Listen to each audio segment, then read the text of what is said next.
Mao ni among area diri mga kaidol. Adlaw-adlaw ni nako gitrabahoan diri mga kaidol. Mga kaidol o dagko na ang saging. Rao.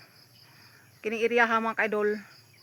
Wala pa gini kapamunga daari dapita. Ag dito sa pikas. Namunga na dito oh. Diha naharbisan na diha mga kaidol.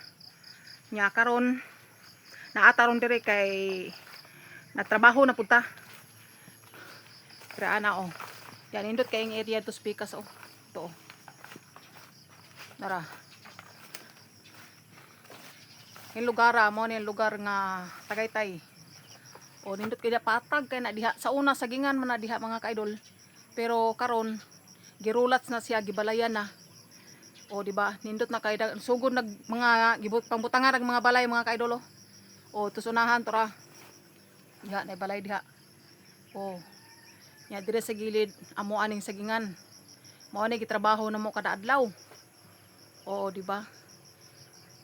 Naa pa di sa pikas, dako pa kay nang trabaho di sa pikas.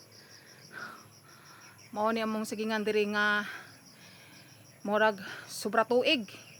Namo ang paningkamot ani nga para lang gid ni matanom ning saginga.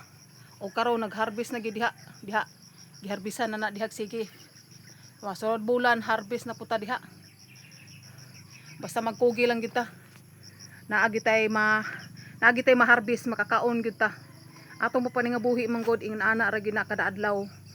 Kailangan musikay-sikay jud ka sa kabukiran. Kung naa kayuta, trabahoon jud nimo kay dili pwede nga imuha rang pasagdaan walay tanom. Nya nagbuhis ka. Dili gid pwede kay kung mama ani nagbuhis man gid sila ani mga kaidol. Pero kami mga anak kuan rami sunod rami sa ilaha. Buhis sila og paamoton pud ni moamot ra pud mi og naapod. O ana ra mga kaidol, basta naa lang tay kwarta, mutabang puta. Pero wala, aun saon taman jud. Di gina tumapugos uto kagulingon ug wa tay kwarta. Laban ng tapermintis kada adlaw sa tubo pa nga buhi, ana ra gina. Mao ni man pa nga buhi dire. Naami karon dire sa area nagtrabaho ko dire mga kaidol. Sa mga kaidol. Wa may magunit sa akong kamera.